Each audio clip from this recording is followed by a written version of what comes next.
thought about what truly personalized cancer treatment would actually look like? I mean, moving past the general therapies to something that's really precisely tailored just for you. It's something we've hoped for, right? Yeah, For a long time. exactly. It always felt a bit on the horizon.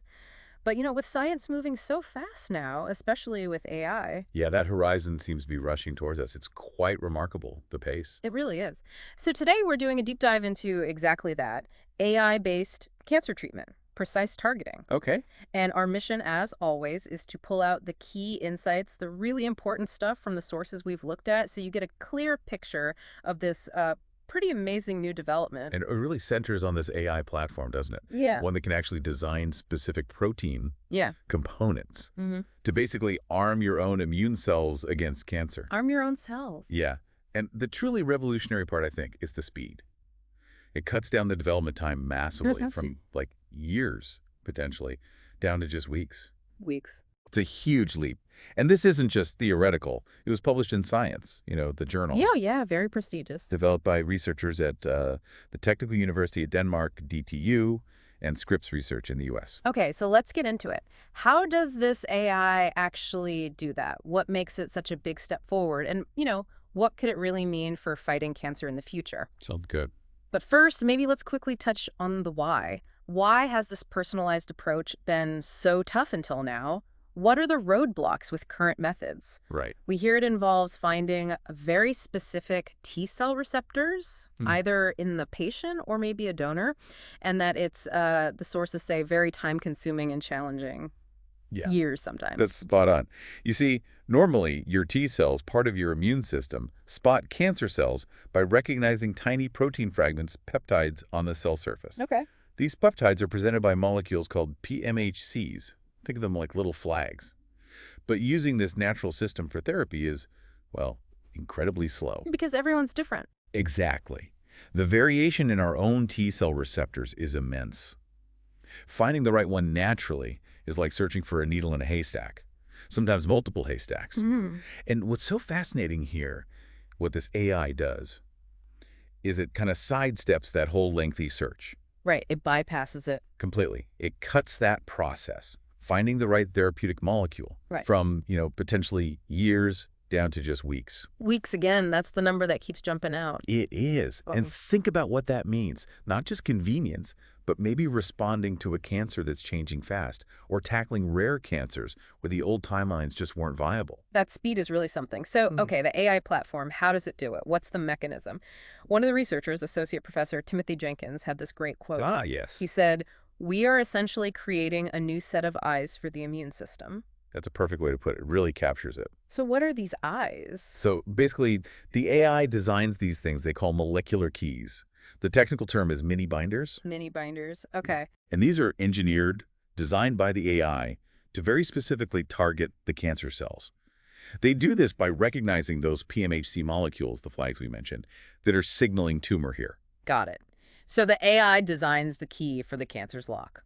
Precisely. And this design process, driven by the AI, is incredibly fast. They can have a new potential key, a lead molecule, ready in about 4 to 6 weeks. 4 to 6 weeks. There it is again. So what happens then? You have the design. Right. So you take these AI-designed proteins, these minibinders, and you insert them into the patient's own T cells, the immune cells we talked about. Okay. Modify the patient's cells. Exactly. And this creates a whole new type of cell product. They've actually named them impact T cells. Impact T cells. Yeah. Catchy? Do they work? Well, in the lab experiments, yes.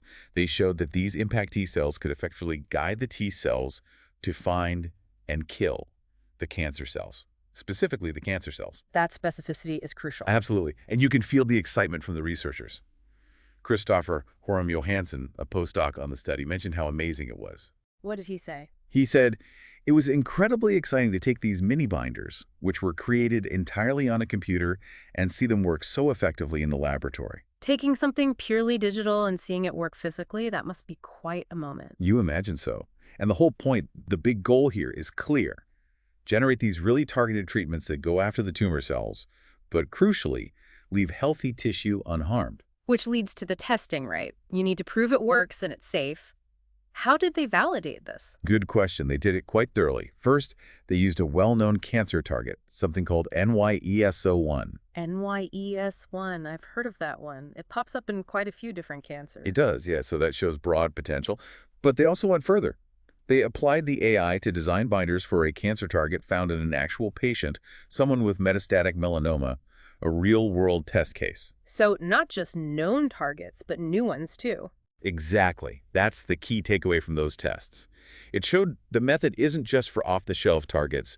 It can be used for truly personalized immunotherapy against novel targets found in individual patients. That's a big deal for personalization. It really is. And then, here's where it gets, I think, really interesting. They developed this crucial innovation, the virtual safety check.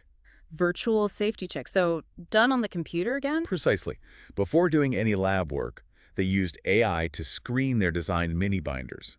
They checked them against the database of those PMHC molecules found on healthy cells all over the body. Ah, so looking for potential friendly fire? Exactly that. It allowed them to filter out virtually any mini-binders that might accidentally attack healthy tissue and cause dangerous side effects. All done before experiments began. That sounds incredibly important, a built-in safety filter. It's potentially transformative for safety. Professor Seinroker-Hadrup from DTU really emphasized this point. What was her take? She said, precision in cancer treatment is crucial. By predicting and ruling out cross-reactions already in the design phase, we were able to reduce the risk and increase the likelihood of designing a safe and effective therapy. Predicting problems before they happen. Designing safety in from the start. That's a powerful concept, isn't it? It really makes you think. It does. About how we approach drug design generally. So with all this progress, the speed, the precision, the safety checks, what's the timeline? When might this actually reach patients? Well, Timothy Jenkins, one of the lead researchers, gave an estimate. He thinks it could take up to 5 years before they're ready for the first clinical trials in humans. 5 years. Okay, so still some time, but that's not too far off in medical research terms. Not at all, especially for something this novel. And when it is ready for patients, the actual treatment process, it'll likely look quite similar to some therapies we already have. Oh, like what? Like CRT cell therapies, where they take a patient's T cells, modify them, and put them back. Right, those are used for some lymphomas and leukemias now, aren't they? Exactly. So the clinical pathway, the logistics are sort of already being mapped out to some extent. So you can almost picture it for the patient. You'd go to the hospital, they'd draw blood. Yep, standard procedure. Then labs extract your immune cells, your T cells, modify them with these AI-designed mini-binders. Giving them those new eyes. And then infuse them back into your body. Where they act like targeted missiles, basically, designed to precisely find and eliminate the cancer cells wherever they are. It's quite the image. So just to recap the potential here, this AI platform offers incredible speed. Weeks, not years. Pinpoint precision in targeting. Going after the cancer, avoiding the healthy stuff. And these integrated virtual safety checks built right into the design process. Which is crucial for moving towards the clinic. It all adds up to something really promising for personalized cancer treatment. Truly. This really raises a bigger question, doesn't it? Something for you, the listener, to maybe think about. How might this acceleration, this pace of AI-driven discovery, how might that change the whole landscape? Medical research, patient care, say over the next 10 years. What does it really mean when we can design these complex, powerful solutions entirely in the computer, as they say, before we even touch a test tube? What are the implications? That's a deep thought. Designing biology digitally first. It changes the game. It certainly seems like it could. Definitely something to keep an eye on. We really encourage you to keep exploring this intersection of AI and biotech. Yeah. Well, it's fascinating. Absolutely. The future of medicine is unfolding right now.